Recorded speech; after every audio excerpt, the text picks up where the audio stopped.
आप सभी लोगों को संदेश खाली तो याद ही होगा, और संदेश खाली याद होगा तो एक शेख शाहजहां जो जेल में बंद है उसका भी आपको नाम याद ही होगा। खुले तौर पर कहा करता था कि मैं बांग्लादेशी हूं, लेकिन हिंदुस्तान में रह रहा था, व्यापार यहां कर रहा था, और हिंदुओं पर जिस तरीके के अत्याचार वो किया करता था बंगाल में, मतलब बहुत आम सी बात हो गई है घुसपैठ होना और घुसपैठियों के द्वारा अत्याचार करना। और कई आंकड़े ऐसे मिलते हैं कि कई लोग ऐसे कहते हैं कि 5 करोड़ से ज्यादा घुसपैठिए इस वक्त देश में हैं, लेकिन अब घुसपैठिए इस देश में घुसपैठ नहीं कर पाएंगे, क्योंकि केंद्रीय गृह मंत्री अमित शाह ने 3 साल की लंबी स्टडी के बाद एक बिल संसद के पटल पर रखा और वो ध्वनि मत से बिल पेश भी हो गया। इमिग्रेशन एंड फॉरेनर्स बिल 2025 इस बिल का नाम है, इस पॉलिसी का नाम है। क्या कुछ इस पॉलिसी में प्रावधान किए गए हैं, उसी चीज को विस्तार से समझने के लिए मेरे साथ मौजूद हैं मृत्युंजय शर्मा, बीजेपी नेता। सर बहुत बहुत स्वागत है आपका। धन्यवाद अभिषेक जी। सर कानून तो बड़ा शानदार लेकर आए हैं, लेकिन सवाल है कि क्या कुछ है इस कानून में? जी अभिषेक जी, आप देखेंगे तो जो ये इमिग्रेशन एंड फॉरेनर्स बिल है, ये एसेंशियली 4 हमारे पूरे पुराने कानून थे। आप देखेंगे एक पासपोर्ट का अलग कानून था, एक फॉरेनर्स का अलग कानून था, एक उनकी एंट्री का अलग कानून था। पासपोर्ट वाला था वो करीब 1920s का कानून था। तो उन चारों कानूनों को रिपील करके एक इंटीग्रेटेड कानून लाने की कोशिश की गई है, ताकि जितने भी प्रोसेस हो किसी भी इमिग्रेंट के देश में एंट्री से लेकर जाने तक वो स्ट्रीमलाइंड हो, उसमें कहीं भी प्रोसेस में इनएफिशिएंसी ना हो, अलग अलग अथॉरिटीज ना हो, तो बहुत क्लैरिटी रहेगी कि देश में कौन घुसा, कितने दिन रह रहा है और कब जा रहा है। उसके लिए पूरी बिल आप उसका डिटेल्स देखेंगे तो बिल में 6 कैटेगरीज में हर एक आने वाले व्यक्ति को बांटा गया है कि कोई स्टूडेंट हो सकता है, कोई हेल्थ के लिए आ रहा है, कोई बिजनेस के लिए आ रहा है, कोई जॉब के लिए आ रहा है, कोई इमिग्रेशन, कोई असाइलम सीख करके आ रहा है, जो रिफ्यूजीज होते हैं, लीगल रिफ्यूजीज होते हैं वो है, और छठा जो कैटेगरी है वो इलीगल इमिग्रेंट्स का रखा गया है, जो देश में एक्चुअली नहीं होने चाहिए। तो 6 कैटेगरीज में बांटा गया है। बहुत सारे और टेक्निकल प्रावधान उसमें बताए गए हैं कि किस प्रकार से पहले जो वीजा प्रोसीजर में जितना टाइम लगता था वो बहुत रिड्यूस हो जाएगा। जो यहाँ पे लोग रह रहे हैं, अगर उसको कोई प्रकार की दिक्कत होती है हमारे देश में, तो रीच आउट कर सकते हैं हमारे अथॉरिटीज को, वो बहुत आसान हो जाएगा।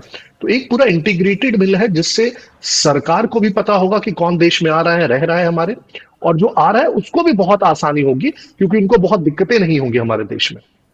दिक्कतें बहुत नहीं होंगी। और जो आ चुके हैं सर, या फिर देखिए देखिए जो वैध तरीके से आते हैं पढ़ाई के लिए, लिखाई के लिए, इलाज के लिए, वो तो एक अलग मसला है, लेकिन जो घुसपैठिए जो आते हैं वो तो सीमा पार से आते हैं, जहां आपका बैरिकेडिंग नहीं है, या फिर कहीं कि जहां बाड़बंदी नहीं हुई है वहां से आते हैं, उनका क्या इलाज होगा?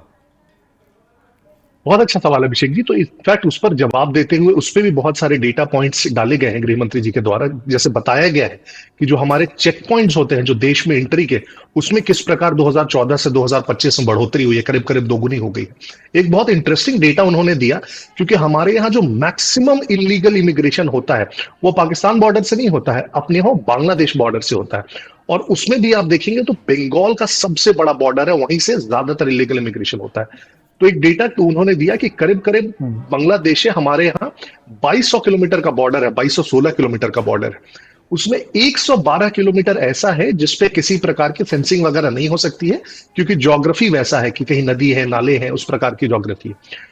उसके अलावा बाकी सारी फेंसिंग हो चुकी है, 450 किलोमीटर फेंसिंग नहीं हो पा रही है। और इसका कारण क्या है, उन्होंने बहुत स्पेसिफिक बताया कि 450 किलोमीटर की फेंसिंग सिर्फ और सिर्फ बंगाल में रुकी हुई है, क्योंकि वहां की जो गवर्नमेंट है ममता जी की, वो जमीन नहीं दे रही है फेंसिंग 450 किलोमीटर पर। और गृह मंत्री ने बहुत स्पेसिफिक बताया कि 10 लेटर्स भेजे गए हैं, रिमाइंडर्स भेजे गए हैं, और जो यूनियन होम सेक्रेटरी है वो बंगाल के सेक्रेटरी के साथ 7 बैठकें कर चुके हैं इस पे। और जब भी कोशिश की जाती है उन 450 किलोमीटर पे फेंसिंग करने की, तो वहां पे जो लोकल गुंडे होते हैं और टीएमसी समर्थक होते हैं आके हंगामा करते हैं और फेंसिंग नहीं करने देते हैं, और राज्य सरकार उनका समर्थन कर रही है। ये उन्होंने आज सदन के पटल पे ये पूरी बात रखी, और मेरे ख्याल से बहुत क्लैरिटी आ जाती है। जो लोग भी बोलते हैं कि कैसे और क्यों घुसपैठ हो रही है, इसके लिए तो केंद्र सरकार जिम्मेदार है, तो मेरे ख्याल से अब लोगों को क्लैरिटी आएगी कि एक्चुअल प्रॉब्लम क्या है घुसपैठ का। सर घुसपैठ जो है एक बहुत ही संवेदनशील मुद्दा है और नहीं होना चाहिए। ऊपर से अगर 10 रिमाइंडर भेजे गए हैं, 7 बैठकें हो गई हैं, और ऊपर से अगर कहते हैं कि टीएमसी के गुंडे आते हैं राज्य की सरकार के समर्थन के साथ, थोड़ा सा हास्यास्पद लगता है सर। केंद्र सरकार, पूरे देश की जो सेंटर पावर जो है, वो कैसे कुछ गुंडों के सामने झुक सकती है? हमने तो बिल्कुल वो अभिषेक, तस्वीर अच्छा भी प्रश्न देखी है है आपका। जब बांग्लादेशी लोग फेंसिंग नहीं करने दे रहे थे और जो गांव से जो मतलब हिंदुओं के जो गांव लगे हुए थे वो लोग अपने हथियार लेकर आ गए थे, सेना का साथ दिया, उन्होंने समर्थन दिया। वो तस्वीरें भी हमने देखी बंगाल में। जी बिल्कुल अभिषेक जी। अब देखिए दो प्रॉब्लम है यहाँ पे। आप जो भी बोले, हम एक लोकतांत्रिक देश है और हर चीज लोकतांत्रिक तरीके से करना पसंद करते हैं। जब जमीन की बात आती है किसी भी स्टेट में जमीन देने के, चाहे इंडस्ट्रीज के लिए उस प्रकार के फेंसिंग या किसी भी चीज के लिए, तो स्टेट सब्जेक्ट है। जब तक स्टेट जमीन नहीं देगी केंद्र उस पर कुछ नहीं कर सकता है। दूसरा, लॉ एंड ऑर्डर, आप जब बोल रहे हैं कि अगर कोई किसी प्रकार की लॉ एंड ऑर्डर हो रही है तो उसको संभालने के लिए भी स्टेट को ही आगे आना पड़ेगा। सेंटर अपने फोर्सेस डिप्लॉय नहीं कर सकता है वहां पे। सेंटर ये नहीं कह सकता कि तुम कुछ नहीं कर रहे हो इसलिए मैं कर दूंगा यहाँ पे। तो बहुत प्रोसीजरली अगर जाएंगे तो जमीन देना और वहां पे लॉ एंड ऑर्डर देखना कि जब फेंसिंग हो रही हो तो सुचारू रूप से हो जाए, वो दोनों के दोनों स्टेट गवर्नमेंट कंट्रोल में आती है। लेकिन ममता जी को इसका नुकसान हो जाएगा अगर फेंसिंग हो जाएगी, हम सबको पता है। वहां करीब करीब 1/3 अब जो पॉपुलेशन है वो अल्पसंख्यकों की हो गई है और पूरा का पूरा वोट जो आता है वो ममता जी को आता है। उनको पता है कि अगर इनके वोट में किसी प्रकार की कमी हो गई, कटौती हो गई, तो उनका जीतना मुश्किल होगा। और वही वो रीजन है जिसके कारण सो फेंसिंग नहीं करने दे रही। सर, गृह मंत्री जी ने बहुत बड़ी बात कही कि पश्चिम बंगाल के 24 परगना जिले में ज़्यादातर घुसपैठ होती है। यही घुसपैठिए आते हैं और अपना पहचान पत्र बनाकर देश के और अलग अलग इलाकों में चले जाते हैं। 2026 में अगर सरकार बनती है तो ये बंद हो जाएगा। वही मैं थोड़ा सा क्लियरिटी के साथ जानना चाहूँगा, मेरा पहला सवाल भी यही था, कैसे उसका आप मतलब अगर मैं ही सॉरी मैं खुद से एग्जांपल लेता हूँ, मान लिया मैं ही बंगाल से घुसपैठ करके आया हूँ, मेरा नाम मोहम्मद है, मैंने यहाँ का अपना नाम कुछ और कर लिया, मेरी आइडेंटिटी इंडियन हो गई, मुझे कैसे बाहर निकालेंगे, मुझे पहचानेंगे कैसे? दिक्कत तो वही है ना सबसे बड़ी, डिपोर्ट करना तो बाद की बात है। दो स्टेजेस अभिषेक जी। एक तो पहला कि कोई नया घुसपैठिया ना घुसे, एक प्रॉब्लम। और दूसरा जो ऑलरेडी घुसा हुआ है उससे आइडेंटिफाई करते हैं और बाहर करते हैं। मैं पहले प्रॉब्लम को पहले डील करता हूं।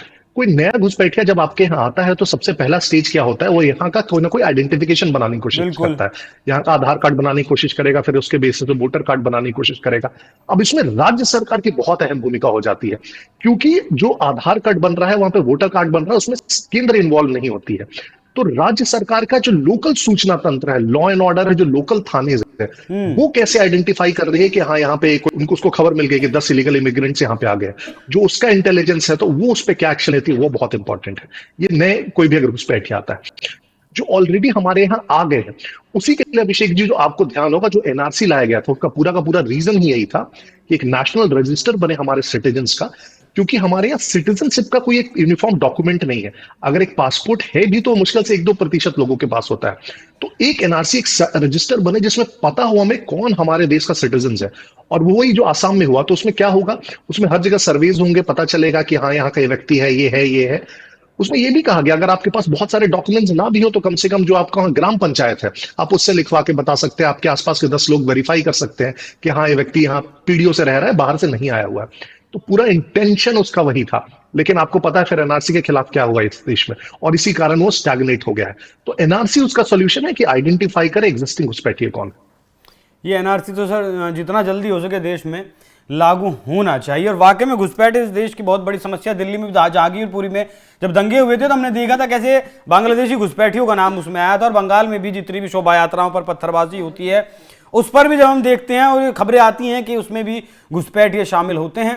तो सरकार के इस बिल का स्वागत है बहुत बहुत, बस देखना होगा कि किस तरीके से सरकार इसे इंप्लीमेंट करती है। बाकी बहुत बहुत धन्यवाद मृत्युंजय जी। दर्शकों आपको चर्चा कैसी लगी कमेंट कर जरूर बताइएगा। नमस्कार।